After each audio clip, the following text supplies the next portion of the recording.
ಮತ್ತೆ ಮುನ್ನೆಲೆಗೆ ಬಂದ ಲಿಂಗಾಯತ ಪಂಚಮಸಾಲಿ 7ನೇ ಹಂತದ ಹೋರಾಟದ 2A ಮೀಸಲಾತಿಗಾಗಿ ಇಂದು ಶಾಸಕರುಗಳ ಮನೆಯಲ್ಲಿ ಪಂಚಮಸಾಲಿ ಆಗ್ರಹ ಪತ್ರವನ್ನು ಶಾಸಕ ವಿಜಯಾನಂದ ಎಸ್ ಕಾಶಪ್ಪನವರ್ ಅಧ್ಯಕ್ಷರು ವೀರಶೈವ ಲಿಂಗಾಯತ ಅಭಿವೃದ್ಧಿ ನಿಗಮ ಇವರಿಗೆ ನೀಡಲಾಗಿದೆ. ಪಾದಯಾತ್ರೆಯ ಪ್ರವರ್ತಕರು ಹಾಗೂ ನಡೆದಾಡುವ ಬಸವಣ್ಣನೆಂದೇ ಖ್ಯಾತಿ ಹೊಂದಿರುವಂತಹ ಕೂಡಲ ಸಂಗಮದ ಶ್ರೀ ಪೂಜ್ಯ ಬಸವಜಯ ಮೃತ್ಯುಂಜಯ ಶ್ರೀಗಳು ಮಾತನಾಡುತ್ತಾ 2A ಮೀಸಲಾತಿಗಾಗಿ ಕೂಡಲ ಸಂಗಮದಿಂದ ಬೆಂಗಳೂರಿನ 750 ಕಿಲೋಮೀಟರ್ ಪಾದಯಾತ್ರೆ ಮಾಡಿ ಹಿಂದಿನ ಸರ್ಕಾರಕ್ಕೆ ನಾವು ನಮ್ಮ ಲಿಂಗಾಯತ ಪಂಚಮಸಾಲಿ ಸಮಾಜಕ್ಕೆ ಮೀಸಲಾತಿ ಹಾಗೂ ಎಲ್ಲ ಲಿಂಗಾಯತ ಒಳಪಂಗಡಗಳನ್ನು ಕೇಂದ್ರದ OBC ಪಟ್ಟಿಗೆ ಸೇರಿಸಿ ಎಂದು ಸತತ 4 ವರ್ಷಗಳಿಂದ ಹೋರಾಟ ಮಾಡುತ್ತಾ ಬಂದಿದ್ದೇವೆ. ಹಿಂದಿನ BJP ಸರ್ಕಾರವು 2D ನೀಡಿದರು. ಅದು ಇನ್ನೊಂದು ಸಮಾಜದ ಮೀಸಲಾತಿ ಕಿತ್ತುಕೊಂಡು ನಮ್ಮ ಸಮುದಾಯಕ್ಕೆ ನೀಡಿದರು. ಅದನ್ನು ನಮ್ಮ ಸಮಾಜದವರು ತಿರಸ್ಕರಿಸಿ ನಾವು ಕೇಳಿದ್ದು ಇನ್ನೊಂದು ಸಮುದಾಯದವರ ಮೀಸಲಾತಿ ಕಿತ್ತು ನಮ್ಮ ಸಮಾಜಕ್ಕೆ ನೀಡಿ ಎಂದು ಕೇಳಿಲ್ಲ. ಬದಲಿಗೆ ಪ್ರತ್ಯೇಕ ಮೀಸಲಾತಿ ಬೇಕು ಎನ್ನುವ ಬೇಡಿಕೆ ಇಟ್ಟಿದ್ದೆವು. ಈ ಬಾರಿ CM ಸಿದ್ದರಾಮಯ್ಯನವರ ಸರ್ಕಾರ ಬಂದಿದೆ. ಅವರು ನಮ್ಮ ಪಂಚಮಸಾಲಿ ಸಮಾಜಕ್ಕೆ ಮೀಸಲಾತಿ ನೀಡುತ್ತಾರೆ ಎನ್ನುವ ನಂಬಿಕೆ ಕೂಡ ಇದೆ. ನಮ್ಮ ಸಮುದಾಯದ ಅಖಿಲ ಭಾರತ ಲಿಂಗಾಯತ ಪಂಚಮಸಾಲಿ ರಾಷ್ಟ್ರೀಯ ಅಧ್ಯಕ್ಷರು, ವೀರಶೈವ ಲಿಂಗಾಯತ ಅಭಿವೃದ್ಧಿ ನಿಗಮ ಮಂಡಳಿಯ ಅಧ್ಯಕ್ಷರು ಹಾಗೂ ಶಾಸಕರಾದಂತಹ ವಿಜಯಾನಂದ ಎಸ್ ಕಾಶಪ್ಪನವರ್ ಮನೆಗೆ ಬಂದು ಇವತ್ತು ಆಗ್ರಹ ಪತ್ರ ಚಳುವಳಿಯನ್ನು ನೀಡಿ ಮನವಿಯನ್ನು ನೀಡಿದ್ದೇವೆ. ಶಾಸಕರು ನಮ್ಮ ಸಮುದಾಯಕ್ಕೆ ಮೀಸಲಾತಿ ದೊರಕಿಸಿಕೊಡುವ ವಿಶ್ವಾಸ ನಮಗಿದೆ. ಶಾಸಕರು ಮುಂಬರುವ ಅಧಿವೇಶನದಲ್ಲಿ ಸಮಾಜದ ಪರವಾಗಿ ಮಾತನಾಡುತ್ತಾರೆ ಎನ್ನುವ ವಿಶ್ವಾಸ ಕೂಡವಿದೆ. ನಾವೆಲ್ಲರೂ ಅವರ ಮೇಲೆ ವಿಶ್ವಾಸ ಇಡೋಣ. ಮೀಸಲಾತಿ ಸಿಗುವವರೆಗೂ 7ನೇ ಹಂತದ ಚಳುವಳಿ ಮುಂದುವರಿಯುತ್ತದೆ ಎಂದು ಶ್ರೀಗಳು ಭರವಸೆಯ ಮಾತುಗಳನ್ನು ಆಡಿದ್ದಾರೆ. ನಮ್ಮ ಲಿಂಗಾಯತ ಪಂಚಮಸಾಲಿ ಸಮಾಜಕ್ಕೆ ಮೀಸಲಾತಿಯ ಕೂಗು 28 ವರ್ಷಗಳ ಸುದೀರ್ಘ ಹೋರಾಟ ಇದಾಗಿದ್ದು, ತಾವು ಕೂಡ ಕೂಡಲ ಸಂಗಮದಿಂದ ಬೆಂಗಳೂರಿನವರೆಗೆ ಸುಮಾರು 750 ಕಿಲೋಮೀಟರ್ ಪೂಜ್ಯರ ಜೊತೆಗೆ ಪಾದಯಾತ್ರೆ ಕೂಡ ಮಾಡಿದ್ದೇನೆ. ಇದು ನಮ್ಮ ಸಮಾಜ.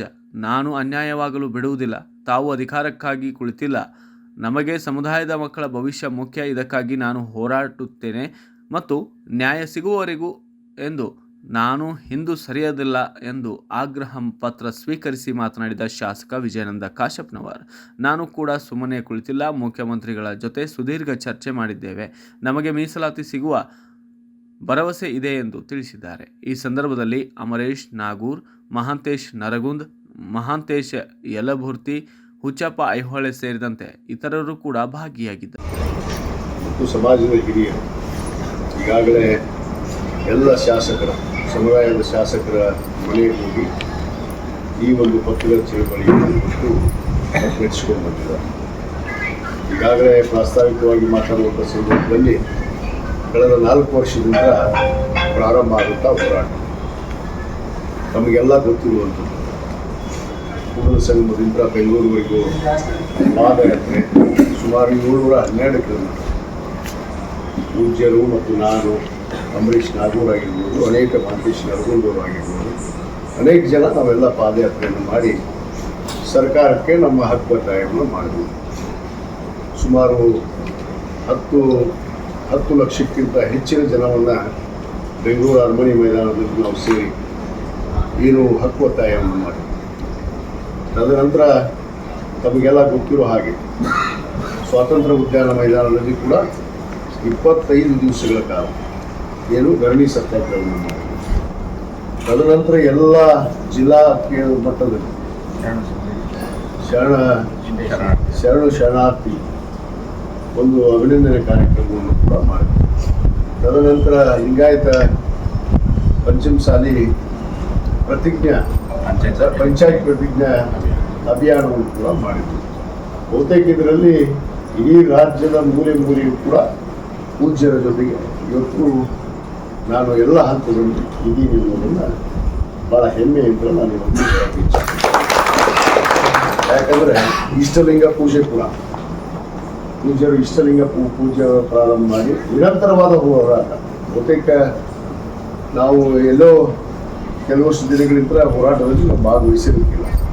ಆದರೆ ಪೂಜ್ಯರು ನಿರಂತರವಾಗಿ ಇವತ್ತು ಪ್ರತಿ ಜಿಲ್ಲಾ ಮಟ್ಟದಲ್ಲಿ, ತಾಲೂಕು ಮಟ್ಟದಲ್ಲಿ, ಹೋಬಳಿ ಮಟ್ಟದಲ್ಲಿ, ಗ್ರಾಮ ಪಂಚಾಯತಿ ಮಟ್ಟದಲ್ಲಿ ಕೂಡ ಅನೇಕ ಈ ಹೋರಾಟದ ಚಳವಳಿಗಳನ್ನು, ಕಾರ್ಯಕ್ರಮಗಳನ್ನು, ಜನರನ್ನು ಅರಿವು ಮೂಡಿಸುವಂಥ ಕಾರ್ಯಕ್ರಮಗಳನ್ನು ಇವತ್ತು ನಿರಂತರವಾಗಿ ನಡೆಸಿಕೊಂಡು ಬಂದಿದ್ದಾರೆ. ಬಹುತೇಕ ಈ ಒಂದು ಹೋರಾಟಕ್ಕೆ ನಮಗೆಲ್ಲ ಒಂದು ದೊಡ್ಡ ಶಕ್ತಿ, ಇವತ್ತು ಒಂದು ಆತ್ಮಸ್ಥೈರ್ಯವನ್ನು ತುಂಬಿ ಆತ್ಮವಿಶ್ವಾಸವನ್ನು ಇವತ್ತು ಮೂಡಿಸಿದಂಥವ್ರು ಯಾರಾದರೂ ಇದ್ದರೆ ಅದು ನಮ್ಮ ಜಗದ್ಗುರು ಬಸವಜಯ ಮೃತ್ಯುಂಜಯ. ಯಾಕಂದರೆ ಬಹುತೇಕ ಅವರಿಗೆ ಮುಂಚಿತವಾಗಿ ಈ ಮೀಸಲಾತಿಯನ್ನು ಶೀಘ್ರದಲ್ಲೇ ಮಾನ್ಯ ಮುಖ್ಯಮಂತ್ರಿಗಳು ಕೂಡ ಒತ್ತಡವನ್ನು ಹೇರಿ ಇದರ ಒಂದು ಸಭೆಯನ್ನು ಕರೆಸಿ ಕಾನೂನು ತಜ್ಞರ ಸಲಹೆಯನ್ನು ತಗೊಂಡು ಒಂದು ನಿರ್ಣಯ ಮಾಡೋದಕ್ಕೆ ನಾವು ಒತ್ತಡವನ್ನು ಖಂಡಿತವಾಗಿ ಹೇರ್ತೀವಿ ಅನ್ನೋ ಮಾತನ್ನು ಈ ಸಂದರ್ಭದಲ್ಲಿ ಹೇಳ್ತಾ, ಇವತ್ತು ನಾನು ಸಮಾಜ ಬಂಧುವರಲ್ಲಿ ಒಂದೇ ವಿನಂತಿ ಮಾಡ್ಕೊಂಡು, ಯಾರ ಟೀಕೆ ಟಿಪ್ಪಣಿಗೆ ಯಾರು ಒಳಗಾಗಬಾರ್ದು. ನಮ್ಮ ಬಗ್ಗೆ ಮಾತಾಡ್ತಿರ್ತಾರೆ ಅನೇಕ ವೇದಿಕೆಯಲ್ಲಿ, ಏನು ಮಾಡಿದ್ರು ಇವರು, ಹೋರಾಟ ಹೇಗೆ ಮಾಡಿದ್ರು, ಏನು ಮಾಡಿದ್ರು ಅನ್ನೋದು ಪೂಜೆಯಲ್ಲಿ ಗೊತ್ತಿತ್ತು. ನಾವು ಪಾದಯಾತ್ರೆ ಮಾಡಿದವರು ನಾವು ಅನೇಕ ಜನ ಬಂದವರ ಪಾದಯಾತ್ರೆಯಲ್ಲಿ ಭಾಗವಹಿಸಿರ್ಬೇಕು ಅಷ್ಟೇ. ಆದರೆ ಯಾರೂ ಕೂಡ ನಮ್ಮ ಜೊತೆಗೆ ನಡೆದಿಲ್ಲ, ಪಾದಯಾತ್ರೆಯಲ್ಲಿ ನಡೆದಿಲ್ಲ.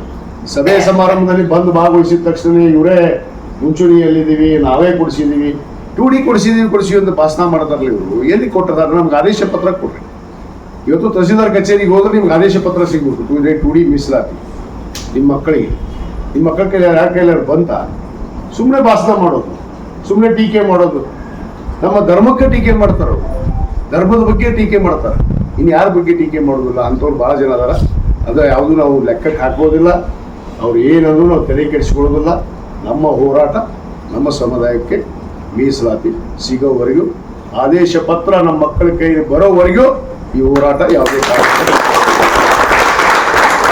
ಹೋರಾಟದಿಂದ ಸರಿಯುವಂಥ ಮಾತೇ ಇಲ್ಲ. ಅಧಿಕಾರ ಬಂದರೂ ಅಷ್ಟೇ, ಅಧಿಕಾರ ಇಲ್ಲಾರ್ದು ಅಷ್ಟೇ. ನಾನು ಹೇಳಿದೆ ಸಂದರ್ಭ ಬಂದ್ರೆ ರಾಜಕೀಯ ತ್ಯಾಗ ಮಾಡ್ತೀವಿ ಅಂತ ಹೇಳಿದ್ವಿ. ಆ ಮಾತಿನಂತೆ ನಡೆಯುವಂಥವ್ರು ನಾವು ಬರೀ ನಾಟಕೀಯವಾಗಿ ಭಾಷಣ ಮಾಡಿ ನಾಟಕೀಯವಾಗಿ ಚಪ್ಪಾಳೆ ತಟ್ಟಿಸ್ಕೊಂಡು ಹೋಗುವಂಥ ವ್ಯಕ್ತಿತ್ವ ನನ್ನಲ್ಲ. ಅದನ್ನು ಯಾರು ಮಾತಾಡಿದಾರೆ ಅವ್ರಿಗೆ ನಾನು ಎದುರು ಉತ್ತರವನ್ನು ಕೊಡೋಕೆ ಬಯಸ್ತೀನಿ. ಅದಕ್ಕೆ ನಮ್ಮ ಹೋರಾಟ ನಿರಂತರವಾಗಿದೆ. ನಮ್ಮ ಪೂಜ್ಯರು ಏನು ನಿರ್ಧಾರ ತೆಗೆದುಕೊಳ್ತಾರೆ ಅದಕ್ಕೆ ಇಡೀ ನಮ್ಮ ರಾಜ್ಯದಲ್ಲಿರುವಂಥ ಲಿಂಗಾಯತ ಪಂಚಮಸಾಲಿ ಸಮಾಜ ಇವತ್ತು ನಮ್ಮ ಪೂಜ್ಯರ ಜೊತೆಗಿದೆ. ಅವ್ರು ಏನು ನಿರ್ಧಾರ ತೆಗೆದುಕೊಂತಾರೆ ಆ ನಿರ್ಧಾರಕ್ಕೆ ನಾವೆಲ್ಲರೂ ಬದ್ಧ ಆಗಿದ್ದೀವಿ ಅಂತ ಹೇಳಿ ಇವತ್ತು ಈ ಹಕ್ಕೊತ್ತಾಯವನ್ನು ನಾವು ಮತ್ತೆ ಪ್ರಾರಂಭಿಸ್ತೀವಿ. ಸಂದರ್ಭ ಬಂದರೆ ಬೀದಿಗಿಳಿಯಕ್ಕೂ ಕೂಡ ನಾವು ಮತ್ತೆ ತಯಾರಿದ್ದೀವಿ ಭಾಳ ಸ್ಪಷ್ಟವಾಗಿ ಹೇಳಿ, ಇವತ್ತು ಏನು ಪೂಜ್ಯರು ಮತ್ತು ಎಲ್ಲ ಸಮಾಜದ ಬಂಧುಗಳು ಇವತ್ತು ಆಗಮಿಸಿ ಈ ಒಂದು ಮನವಿ ಪತ್ರವನ್ನು ಇವತ್ತೇನು ನನಗೆ ನೀಡಿದ್ದಾರೆ, ಇದರ ಜವಾಬ್ದಾರಿಯುತವಾದ ಕಾರ್ಯವನ್ನು ಪೂಜ್ಯರ ಆಶೀರ್ವಾದದಿಂದ ಮುಂದೆ ನೆರವೇರಿಸ್ತೀವಿ ಅನ್ನೋ ಮಾತನ್ನು ಹೇಳ್ತಾ ಮತ್ತೊಮ್ಮೆ ಪೂಜ್ಯರ ಪಾದಕ್ಕೆ ವಂದಿಸಿ ನಮಗೆಲ್ಲರಿಗೂ ವಂದಿಸಿ ನನ್ನ 2 ಮಾತು ಮುಗಿಸ್ತೇನೆ. ಜೈ ಹಿಂದ್. ಲಿಂಗಾಯತ ಅಭಿವೃದ್ಧಿ ನಿಗಮದ ಕರ್ನಾಟಕ ಸರ್ಕಾರದ ರಾಜ್ಯಾಧ್ಯಕ್ಷರು, ಸಮಾಜದ ಶಾಸಕರಾಗಿರ್ತಕ್ಕಂಥ ಡಾಕ್ಟರ್ ಎಂ ಆಶಾಕರ್, ನಮ್ಮ ಪಂಚಮಸಾಲಿ ರೈತ ಘಟಕದ ಅಧ್ಯಕ್ಷರು, ಹೋರಾಟಗಾರರು, ಪತ್ರಕರ್ತರಾಗಿರ್ತಕ್ಕಂಥ ನಮ್ಮ ಅಂಬರೀಷ್ ನಾಗೂರವರು, ನಮ್ಮ ಇಳಕಲ್ ತಾಲೂಕಿನ ಪ್ರಧಾನ ಕಾರ್ಯದರ್ಶಿ ಆಗಿರ್ತಕ್ಕಂಥ ಚಪ್ಪ ಐಹೊಳೆಯವರೇ, ನಮ್ಮ ಸಮಾಜದ ಪ್ರಗತಿಪರ ಚಿಂತಕರಾಗಿರ್ತಕ್ಕಂಥ ನಮ್ಮ ಎಸ್ ಕೆ ಸಾಗರ್ ಮತ್ತು ಜಿಲ್ಲಾ ಪಂಚಾಯತಿ ಮಾರ್ಗದರ್ಶಿ ಆಗಿರ್ತಕ್ಕಂಥ ಮಾಂತೇಶ್ ನರಗುಂದ, ಮಹಿಳಾ ಘಟಕದ ಜಿಲ್ಲಾಧ್ಯಕ್ಷ ಆಗಿರ್ತಕ್ಕಂಥ ನಮ್ಮ ದೇವರು ಮೊದಲು ಮಾಡಿಕೊಂಡು, ಇಳಕಲ್ ತಾಲೂಕು ಮಹಿಳಾ ಘಟಕ ಅಧ್ಯಕ್ಷ ಆಗಿರ್ತಕ್ಕಂಥ ದೀಪ ಅವರು ಮೊದಲು ಮಾಡಿಕೊಂಡು ಭಾಗವಹಿಸಿರ್ತಕ್ಕಂಥ ಎಲ್ಲ ನಮ್ಮ ಸಮಾಜ ಬಂಧುಗಳಿಗೆ ಎಲ್ಲರಿಗೂ ಶರಣಾರ್ಥಿ. ಬಹುತೇಕ ವಾಟ್ಸಪ್ ಕನ್ವೆನ್ಷನ್ ಆಗ್ತದೆ.